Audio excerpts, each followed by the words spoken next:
Hello everyone, स्वागत है आप सभी का आपके यूट्यूब चैनल लॉजिक पाठशाला में। सो फ्रेंड, देखिए आज की वीडियो का हमारा टॉपिक क्या है, पॉलिटी के प्रीवियस ईयर क्वेश्चंस। तो मेनली देखिए एसएससी के एग्जाम्स में जो आपके प्रीवियस ईयर पॉलिटी के क्वेश्चंस रहे हैं मोस्ट इंपॉर्टेंट, आज के इस वीडियो में हम उन सभी क्वेश्चंस को कवर अप करेंगे। और सिर्फ ये क्वेश्चन आपके एसएससी में हेल्प नहीं करेंगे, अगर आप रेलवे की तैयारी कर रही हो, स्टेट एग्जाम्स की तैयारी कर रही हो, वहाँ के लिए भी इम्पॉर्टेंट है। इसलिए हमने जो प्रीवियस ईयर क्वेश्चंस ऐसे लिए हैं जो आपके मोस्ट ऑफ इन एग्जाम्स में आपको मदद करेंगे। तो आने वाले सभी एग्जाम्स में अगर आप प्रिपरेशन कर रही हैं, इस वीडियो को देखिएगा ज़रूर। और ऐसी ही subject wise previous year questions के और भी हम वीडियोस आपके लिए लेके आने वाले हैं, इसलिए आप लोग लॉजिक पाठशाला से जुड़े रहें। और सभी के पीडीएफ कहाँ मिलेंगे, टेलीग्राम ग्रुप पे मिलेंगे। देखिए लॉजिक पाठशाला 16 नाम है। और फ्रेंड्स, इसका लिंक आपको डिस्क्रिप्शन में मिल जाएगा, अदरवाइज़ आप डायरेक्टली भी टेलीग्राम ग्रुप को ज्वाइन कर सकती हैं। तो आइए फ्रेंड्स, आज के इस इंपॉर्टेंट सेशन को शुरू कर लेते हैं।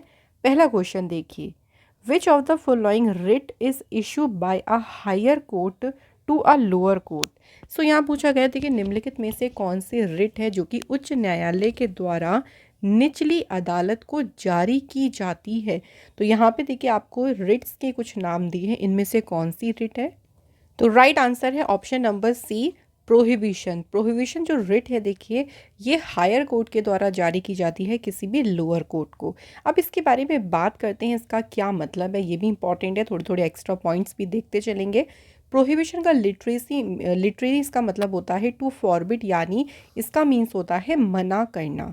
It is issue by a higher court to a lower court और ट्रिब्यूनल, यानी किसी भी उच्च न्यायालय के द्वारा किसी निचली अदालत या न्यायाधिकर जो है उसको ये इशू करता है to prevent the latter from exceeding its jurisdiction और usurping a jurisdiction that it doesn't possesses. अब इसको हिंदी में थोड़ा सा इसको समझेंगे। देखिए, तो किसी हायर कोर्ट ने देखिए लोअर कोर्ट को ये रिट जारी करी है, तो इसका मीन्स क्या होता है कि वो अपने अधिकार क्षेत्र से आगे बढ़ने या उस अधिकार क्षेत्र को हड़पने से रोकने के लिए जारी किया जाता है जो कि उसके पास नहीं है। तो एक तरीके से मना करना जो है, इसका मीन्स मतलब होता है प्रोहिबिशन का, और हायर कोर्ट इशू करता है किससे, लोअर कोर्ट को।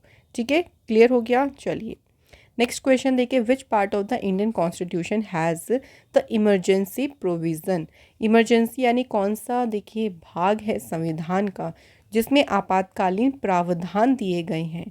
कौन से भाग है, आंसर होगा यहाँ पे पार्ट नंबर 18। तो ये है फ्रेंड्स पार्ट नंबर 18, जिसमें इमरजेंसी प्रोविज़न का जो है प्रावधान दिया गया है। अच्छा, इमरजेंसी की अगर बात करनी है, ये है आर्टिकल 352 से 360। तीन टाइप की इमरजेंसी जो है हमारे संविधान में दी गई हैं। जैसे सबसे पहले नेशनल इमरजेंसी की बात करें, एग्ज़ाम में क्वेश्चन डायरेक्ट भी कई बार बन जाता है कि नेशनल इमरजेंसी कौन से आर्टिकल में है। ये आर्टिकल 352 में। स्टेट इमरजेंसी है सेकंड, जो कि है आर्टिकल 356 में। एंड फाइनेंशियल इमरजेंसी का वर्णन है आर्टिकल 360 में। यहाँ से एक पॉइंट याद रखिएगा कि इंडिया में ना अभी तक कभी भी फाइनेंशियल इमरजेंसी नहीं लगी है। एग्जाम में कंफ्यूज करने के लिए क्वेश्चन दे देते हैं कि कितनी बार फाइनेंशियल इमरजेंसी यानी वित्तीय आपातकाल लगा है, तो अभी कभी भी फाइनेंशियल इमरजेंसी इंडिया में नहीं लगी है। अब अगर बात करते हैं नेशनल इमरजेंसी की, तो देखिए ये भी इंपॉर्टेंट पॉइंट है कि इंडिया में कितनी बार नेशनल इमरजेंसी यानी राष्ट्रीय आपातकाल लगा है। 3 बार देखिए इंडिया में लगी है नेशनल इमरजेंसी। पहला जो नेशनल इमरजेंसी यानी राष्ट्रीय आपातकाल लगा था, ये लगा था इंडिया चाइना के बीच में युद्ध हुआ था 1962 के टाइम पे। सबसे पहला जो है नेशनल इमरजेंसी लगाई गई थी।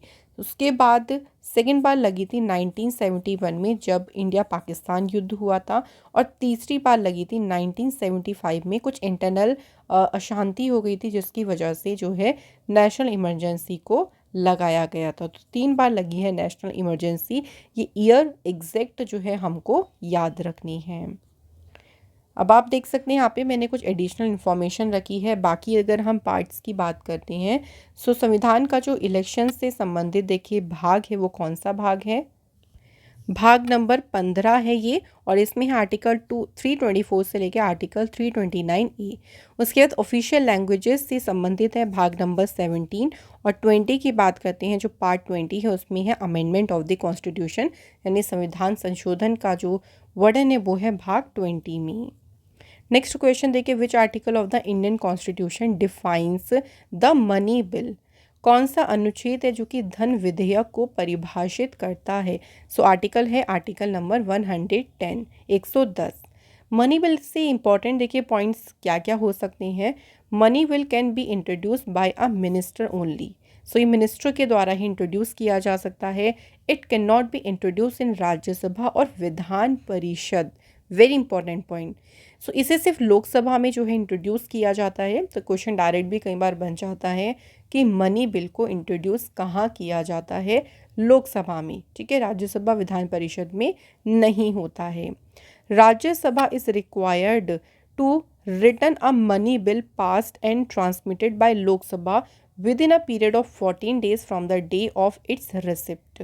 सो पहले देखिए लोकसभा में ये इंट्रोड्यूस हुआ, फिर लोकसभा से पास होके कहाँ जाएगा? ये राज्यसभा में। तो राज्यसभा से इस मनी बिल को वापस देखिए रिटर्न किया जा सकता है लोकसभा में 14 डेज़ के पीरियड ऑफ टाइम पे, कि वापस आप इसको फिर से देखें, जो भी इसमें कमी होगी तो उसको चीज़ों को बता के वापस रिटर्न किया जा सकता है जो है लोकसभा में, ठीक है। लेकिन इंट्रोड्यूस कहाँ पे होगा? ये लोकसभा में ही होगा। चलिए नेक्स्ट क्वेश्चन देखिए, which of the following constitutional amendments provided for the right to education. कौन सा संवैधानिक संशोधन है जिसमें शिक्षा का अधिकार प्रदान किया गया है? तो ये जो संशोधन था कौन सा हुआ था? 86 अमेंडमेंट हुआ था, 86 जो है संशोधन हुआ था। और इसके तहत एक आर्टिकल जोड़ा गया था जो कि था आर्टिकल नंबर 21A। और इसी आर्टिकल में राइट टू एजुकेशन को कहा गया है और इसे एक ऐसा फंडामेंटल राइट दिया गया था। तो 6 से 14 साल के बच्चों की शिक्षा को अनिवार्य किया गया था और इसी के चलते इस आर्टिकल को इंट्रोड्यूस किया गया। तो उसके लिए अमेंडमेंट कौन सा हुआ था? 86 अमेंडमेंट। तो जितने मैं आपको क्वेश्चन करा रही हूँ ना, ये मोस्ट इंपॉर्टेंट वाले क्वेश्चंस हैं। सो बिल्कुल कोई क्वेश्चन मिस मत करना। क्वेश्चन है अगला, article 32 belongs to which part of the Indian constitution. So जो आर्टिकल नंबर 32 है ये भारतीय संविधान के किस भाग से संबंधित है? तो इसका संबंध जो है कौन से भाग से है या कौन से पार्ट से है? Part number 3। Article 32 of the Indian Constitution gives the right to individual to move to the Supreme Court to seek justice। यानी आर्टिकल 32 की बात करें, इसमें क्या कहा गया है? ये अधिकार देता है सो न्याय पाने के लिए आप सर्वोच्च न्यायालय में जा सकते हैं। ये अधिकार नागरिकों को देता है आर्टिकल नंबर 32। इसमें देखिए 5 टाइप के रिट्स प्रोवाइड करी गई हैं इसी आर्टिकल के तहत, जो कि कौन कौन सी हैं? पहला है हैबियस कॉर्पस, क्यू वारंटो, मेंडामस, सेरियोटोरिया और प्रोहिबिशन। तो 5 तरीके की रिट्स का वर्णन किया गया है आर्टिकल 32 में। अच्छा, कुछ एडिशनल इन्फॉर्मेशन की बात करें तो जो पार्ट नंबर 1 है हमारे कॉन्स्टिट्यूशन का, ये संबंधित है यूनियन एंड इट्स टेरिटरी और इसमें आते हैं 4 आर्टिकल 1 to 4। पार्ट नंबर 2 की बात करें तो ये है सिटीजनशिप, यानी इसमें वर्णन किसका है? नागरिकता का। और इसमें कौन कौन से आर्टिकल हैं? 5 to 11। पार्ट 3 जो है इसमें फंडामेंटल राइट्स दिए गए हैं, यानी हमारे मौलिक अधिकार, और इसमें आते हैं आर्टिकल 12 to 35। उसके बाद पार्ट नंबर 4 जो है इसका संबंध है डीपीएसपी, राज्य के नीति निर्देशक तत्व से, और इसमें है आर्टिकल 36 to 51।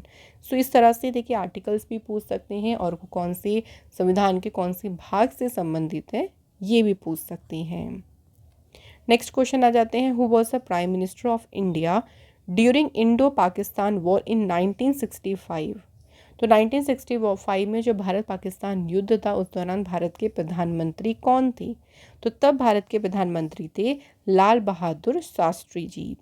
लाल बहादुर शास्त्री जी की बात करें सो ये इंडिया के 2nd प्राइम मिनिस्टर रहे थे। सो ये 1964 से लेकर 1965 तक रहे थे इंडिया के प्राइम मिनिस्टर। इन्होंने एक स्लोगन दिया था, जय जवान जय किसान। Very important slogan. Lal Bahadur Shastri ji को भारत रत्न से सम्मानित किया गया था 1966 में। एक इम्पॉर्टेंट बात यहाँ से ये है कि ये फर्स्ट पर्सन थे देखिए जिन्हें भारत रत्न पॉस्ट्यूमसली रिसीव हुआ था। पॉस्ट्यूमसली का मतलब क्या होता है? मरणोपरांत। सो आफ्टर डेथ इनको रिसीव हुआ था भारत रत्न। इनका जो रेस्टिंग प्लेस है देखिए उसका नाम क्या है? विजय घाट। अब यहाँ पे देखिए कुछ और इम्पॉर्टेंट इन्फॉर्मेशन आप लोगों से बताना चाहेंगे जो कि हमारे एग्ज़ाम में आ सकते हैं। सो देखिए, जब इंडो चाइना का वॉर चल रहा था 1962 में, उस टाइम इंडिया के प्राइम मिनिस्टर कौन थे? जवाहरलाल नेहरू जी। नेक्स्ट देखिए, इंडिया पाकिस्तान का जब 1971 वाला वॉर चल रहा था, उस दौरान इंडिया की प्राइम मिनिस्टर थी इंदिरा गांधी जी। जब भोपाल गैस ट्रेजिडी हुई थी 1984 में, ये बहुत इंपॉर्टेंट ट्रेजिडी थी क्योंकि इसमें बहुत सारे लोगों की जान चली गई थी। मिथाइल आइसोसाइनेट गैस है जो कि लीक हो गई थी, जिसकी वजह से बहुत सारे लोग यहाँ पे मारे गए थे। उस टाइम पे प्राइम मिनिस्टर कौन थे? राजीव गांधी। तो ये इम्पॉर्टेंट ऐसे समय रहा है भारत के लिए, तो इसलिए उन टाइम पे प्राइम मिनिस्टर कौन थे, इस तरह से एग्ज़ाम में क्वेश्चन आ जाता है। नेक्स्ट क्वेश्चन देखिए, the idea of the concurrent list has been taken from the constitution of which country. So समवर्ती सूची जो है, इसका विचार लिया गया है ऑस्ट्रेलिया के कॉन्स्टिट्यूशन से। ऑस्ट्रेलिया के कॉन्स्टिट्यूशन, तो ऑस्ट्रेलिया के कॉन्स्टिट्यूशन से देखिए हमने और क्या क्या चीज़ें बोरो करी है, ली हैं। फर्स्ट इज कॉन्करेंट लिस्ट हो गया, समवर्ती सूची। दूसरा है फ्रीडम ऑफ ट्रेड, स्वतंत्रता में व्यापार की स्वतंत्रता। Commons and intercourse, the joint setting of the two house of parliament, parliament के जो दो हाउस हैं, राज्यसभा लोकसभा, उनकी जॉइंट सेटिंग, ये भी बोरो किया गया है ऑस्ट्रेलिया के कॉन्स्टिट्यूशन से। अगला question, how many members of Rajya Sabha are nominated by president of India. Bharat के राष्ट्रपति के द्वारा राज्यसभा के कितने सदस्यों को मनोनीत किया जाता है? प्रेसिडेंट जो है राज्यसभा में 12 मेंबर्स को नॉमिनेट कर सकती हैं। सो राज्यसभा देखिए हमारे पार्लियामेंट का अपर हाउस होता है जो कि रिप्रेजेंट करता है स्टेट और यूटीज़ को। इसमें फिक्स्ड होते हैं, अगर इसके मेंबर्स की बात करें तो मैक्सिमम 250 मेंबर्स हो सकते हैं, जिसमें से 238 तो इलेक्ट होते हैं, जो भी स्टेट और यूटीज़ के रिप्रेजेंटेटिव्स होते हैं उनके द्वारा चुने जाते हैं 238 मेंबर्स। बाकी जो 12 मेंबर्स होते हैं उनको प्रेसिडेंट नॉमिनेट करते हैं। ये लिटरेचर, साइंस, आर्ट और सोशल सर्विस, इन सब में जो एक्सीलेंट पर्सन होते हैं उनको नॉमिनेट करते हैं प्रेसिडेंट। जैसे कि अगर लिटरेचर की बात अभी मैं बताऊं तो सुधा मूर्ति जी जो हैं, इनको नॉमिनेट किया है प्रेसिडेंट ने एज अ मेंबर, राज्यसभा के मेंबर के रूप में। तो इस तरह से राज्यसभा में प्रेसिडेंट 12 मेंबर्स को नॉमिनेट कर सकते हैं। अगला क्वेश्चन देखिए, law commission of India is a dash. Bharat का जो विधि आयोग है वो क्या है? तो ये है एक non statutory body. Law commission की बात करते हैं सो ये स्टेबलाइज्ड कब हुआ था? 1834 में। नेक्स्ट है, who was the first women prime minister in the world. So देखिए यहाँ पे वर्ल्ड की बात हो रही है, इस एग्ज़ाम में क्वेश्चन अच्छे से पढ़ेगा। पहले, विश्व की पहली महिला प्रधानमंत्री कौन थी? इनका नाम था सिरिमावो बंदार नाइके। सो ये रही थी वर्ल्ड की पहली वुमेन प्राइम मिनिस्टर, और ये कौन सी कंट्री की बनी थी? श्रीलंका की। और ये इलेक्ट कब हुई थी? 1960 में, 1960 में। अगला question, on whose advice the president can promulgate और विड्रॉ एन ऑर्डिनेंस। राष्ट्रपति किसकी सलाह पर अध्यादेश जारी कर सकता है या उसे वापस ले सकता है? तो किसकी सलाह पर वो कर सकते हैं? Council of ministers. So minister, जो काउंसिल मिनिस्टर्स है, उनकी सलाह पर राष्ट्रपति जी अध्यादेश को जो है जारी कर सकते हैं, उसको वापस ले सकते हैं।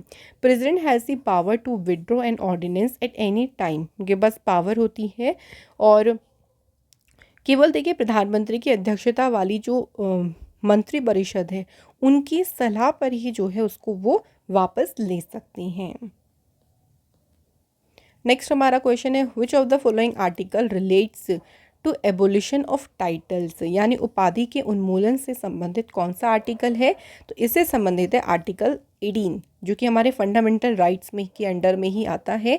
आर्टिकल 18 हमारे भाग नंबर 3 में है, जो कि डील करता है एबोलिशन ऑफ टाइटल्स से। यानी आपको जो उपाधि वाली, इसमें ये क्या कहा गया है कि कोई भी उपाधि जो कि मिलिट्री या एकेडमिक डिस्टिंक्शन ना हो, राज्य द्वारा प्रदान नहीं की जाएगी। इसके अलावा भारत के नागरिक किसी विदेशी राज्य से उपाधि स्वीकार नहीं कर सकते। सो आप अपने नाम के आगे बिना बात का जो टाइटल लगा लेते हैं ना, वो आप ऐसे नहीं लगा सकते हो। तो इसको खत्म किया गया, abolition of titles he deal करता है article 18। Next, who was the chairman of the constitution drafting committee? जो संविधान की प्रारूप समिति थी उसके अध्यक्ष कौन थे? ड्राफ्टिंग कमेटी के अध्यक्ष थे doctor Bhimrao Ambedkar. Drafting committee जो थी उसको सेटअप किया था 29 अगस्त 1947 में under the chairmanship of doctor Bhimrao Ambedkar. Constituent assembly को जो है कॉन्स्टिट्यूशन बनाने में कितना समय लग गया था? तो असेंबली जो सभा थी उसे बनाने में 2 साल 11 महीने 18 दिन का समय लगा था कॉन्स्टिट्यूशन को फ्रेम करने में। जो हमारा ओरिजिनल कॉन्स्टिट्यूशन था, जो हमारा मूल संविधान था, उसमें 22 भाग थे, 395 आर्टिकल्स थे और 8 शेड्यूल्स थे जो कि अब चेंज हो गए हैं। अब अगर करंट टाइम की बात करें, लेकिन ओरिजिनल कॉन्स्टिट्यूशन में याद रखिएगा ये सब चीज़ें थी। और ही इज़ रिकॉग्नाइज्ड, यानी किसको कहा गया है? डॉक्टर भीमराव अंबेडकर जी को father of the constitution of India कहा जाता है। सो ये भी याद रखेंगे, वेरी इंपॉर्टेंट। अगला question, which of the following taxes are imposed and collected by the state government? यहाँ पे कुछ टैक्सेस की बात कही गई है। कौन सा कर है जो कि राज्य सरकार के द्वारा लगाया जाता है और वसूला जाता है? इनमें से है state duty, sale tax, land revenue. ये तीनों ही टैक्सेस जो हैं स्टेट गवर्नमेंट इसको लगाती है और इसको कलेक्ट करती है। इसके अलावा स्टेट गवर्नमेंट के द्वारा कौन कौन से देखिए टैक्स लगाए जाते हैं, जैसे सेल्स टैक्स हो गया, VAT, professional tax, luxury tax, entertainment tax, motor vehicle tax, tax on vehicle entering state, जब आप किसी भी मतलब स्टेट में एंटर करते हो तो उस पर जो टैक्स लगता है व्हीकल पे, या एग्रीकल्चर इनकम पे टैक्स हो गया, लैंड बिल्डिंग्स पे टैक्स हो गया, मिनरल राइट्स पे tax.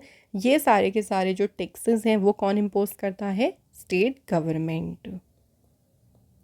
Next question, which of the following article deal with the election of the vice president?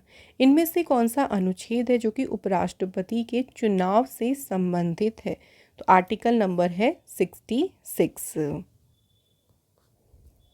Next, which of the following commission was appointed by the central government और union state relations in 1983?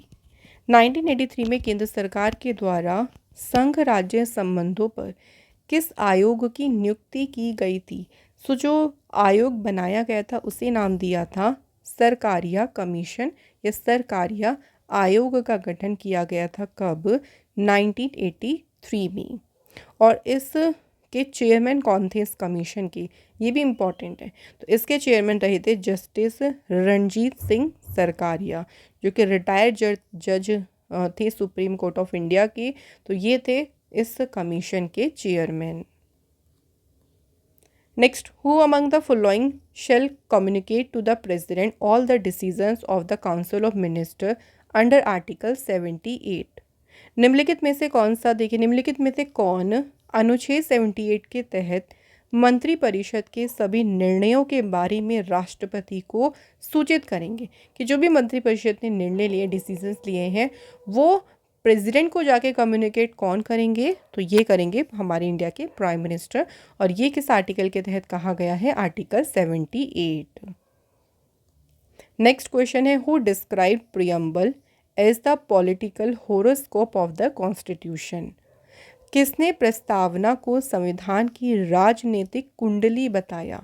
किसने कहा था ये? KM Munshi ji ने।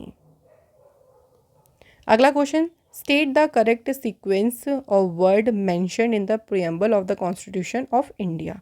सो हमारे India के जो constitution की जो प्रियम्बल है यानी प्रस्तावना है, उसमें कुछ वर्ड्स दिए गए हैं जो कि हमारे इंडिया को डिफाइन करती हैं। उनका हमें करेक्ट सीक्वेंस बताना है। तो सबसे पहले जस्टिस लिखा है, देन लिबर्टी, उसके बाद इक्वालिटी, देन लिखा है फ्रेटर्निटी। तो इसलिए ऑप्शन डी यहाँ पे सही आंसर है। जो प्रियम्बल यानी प्रस्तावना है, it is the introductory statement of a document that shows it's philosophy and objective. ये जो है, ये जो दस्तावेज है प्रस्तावना, किसी भी दस्तावेज का परिचयात्मक कथन होता है जो कि उसके दर्शन और उद्देश्यों को दर्शाता है। प्रियम्बल ऑफ इंस्टीट्यूट, जो हमारे इंडियन कॉन्स्टिट्यूशन का प्रियम्बल है, इसे अडॉप्ट किया था 26 नवंबर 1949 को, लागू हुआ था 26 जनवरी 1950 को। नेक्स्ट है, the preamble of the Indian constitution was inspired by the preamble of constitution of which country? भारतीय संविधान की प्रस्तावना देखिए किस देश के संविधान की प्रस्तावना से प्रेरित, तो कहाँ से हमने इसको लिया है, तो इसे लिया गया है यूएसए के कॉन्स्टिट्यूशन से।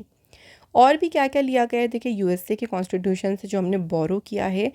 सबसे पहला देखिए इम्पीचमेंट ऑफ द प्रेसिडेंट, उसके बाद है function of president and vice president, removal of supreme court high court जजेस, कि उनके अगर जजेस को हटाना है तो वो प्रोसेस भी यूएसए के कॉन्स्टिट्यूशन से ली गई है। फंडामेंटल राइट्स, ये इंपॉर्टेंट पॉइंट हो गया। Judicial review, independence of the judiciary, तो ये सभी भी हमने बोरो किया है यूएसए के कॉन्स्टिट्यूशन से। अगला क्वेश्चन है which among the following has been considered as instrument of instructions, निम्नलिखित में से किसे निर्देशों का साधन माना गया है। ये क्वेश्चन भी कई बार एग्जाम में आया है। देखिए इंस्ट्रूमेंट ऑफ इंस्ट्रक्शन ये कहा गया है DPSP, directive principle of state policy.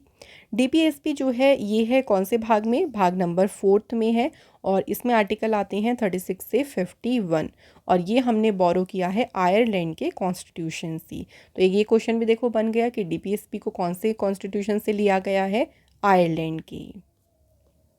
Next question है the 9th schedule was added to the constitution of India by the dash, जो हमने संविधान में 9वीं अनुसूची को जोड़ा है, इसके लिए जो अमेंडमेंट हुआ था, जो संशोधन हुआ था, ये था फर्स्ट अमेंडमेंट, पहला ही संशोधन हुआ था जिसके तहत 9th शेड्यूल को जोड़ा गया। और ये पहला संशोधन कब हुआ था, 10th में 1951। इसमें देखिए जो 9th शेड्यूल ऐड हुआ था, इसमें क्या कहा गया था, the state was empowered to make special provision for the advancement of socially and backward classes. So राज्य को सामाजिक और पिछड़े वर्ग की उन्नति के लिए विशेष प्रावधान करने का अधिकार दिया गया था इस अमेंडमेंट के तहत। Next question, GST was introduced as the dash amendment act, जो जीएसटी लागू हुआ था, गुड सर्विस टैक्स, इसके लिए संशोधन हुआ था। देखिए तो उसी संशोधन के तहत इसको जोड़ा गया था, और इसके लिए संशोधन हुआ था 101 101 संशोधन हुआ था। और ये लागू कब हो गया था जीएसटी, 1 जुलाई 2017। जो जीएसटी का कॉन्सेप्ट था ना, सबसे पहले उसे पार्लियामेंट में किसने इंट्रोड्यूस किया था, पी चिदम्बरम जी ने कब किया था, 2005 में। उसके बाद ये पास हुआ। देखिए पूरा जो बिल, ये पूरा जो भी कॉन्सेप्ट था, ये पास हुआ दोनों हमारे पार्लियामेंट के हाउसेस से, और ये लागू हो गया था 1 जुलाई 2017 को। सबसे पहली कंट्री कौन सी थी वैसे जिसने जीएसटी इंट्रोड्यूस करी थी, ये भी याद रखेंगे, सबसे पहली कंट्री कौन सी थी, फ्रांस। अगला question, in which amendment to the constitution were the Bodo, Dogri, Santhali and Maithili added to the list of recognised languages, संविधान के किस संशोधन में बोडो, डोगरी, संथली और मैथिली को मान्यता प्राप्त भाषाओं की सूची में जोड़ा गया। तो देखिए हमारा जो कॉन्स्टिट्यूशन है, ये ऑफिशियली जो कॉन्स्टिट्यूशन का भाग नंबर, अगर हम भाग नंबर 18 की बात करें तो ये ऑफिशियल लैंग्वेज के साथ डील करता है, जिसमें आर्टिकल आते हैं 343 से लेके 351 तक आर्टिकल आते हैं। और सॉरी, भाग नंबर 17 है, 18 नहीं है, ठीक है, 17 भाग है। और अगर बात करें इसके तहत ही, देखिए इसमें और भी लैंग्वेजेस को ऐड किया गया था, जिसके लिए अमेंडमेंट हुआ था 92 कॉन्स्टिट्यूशनल अमेंडमेंट एक्ट 2003। और इसी अमेंडमेंट के तहत बोडो, डोगरी, संथली और मैथिली को जो है, जो भी हमारी रिकॉग्नाइज लैंग्वेज थी, पूरी लिस्ट थी, उसमें इनको भी ऐड किया गया।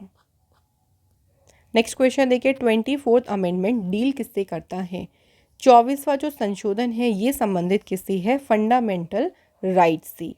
फंडामेंटल राइट्स जो हैं हमारे, देखिए कौन कौन से हैं, एक बार इनको देख लेते हैं।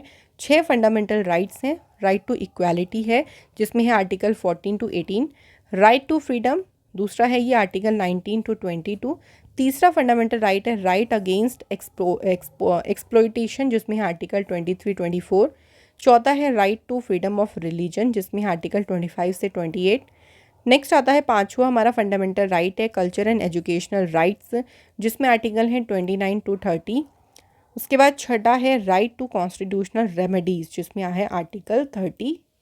तो ये 6 हमारे फंडामेंटल राइट्स हैं, जिनका वर्णन हमारे भाग नंबर कौन से में है, हमारे कॉन्स्टिट्यूशन के भाग नंबर 3 में जो है इनका वर्णन किया गया है। तो यहाँ पे हमारे मोस्ट इम्पॉर्टेंट क्वेश्चंस कंप्लीट हो गए हैं। अब फ्रेंड्स हम आपसे एक दो क्वेश्चन टेस्ट वाले पूछ लेते हैं, इनके आंसर इसी वीडियो में ही छुपे हैं। अगर आपने अच्छे से वीडियो कवर करी है तो ये आंसर भी आप जल्दी से हमें बता देंगे। पहला क्वेश्चन देखिए, आर्टिकल 32 बिलोंग्स करता है इंडियन कॉन्स्टिट्यूशन के कौन से भाग से संबंधित है।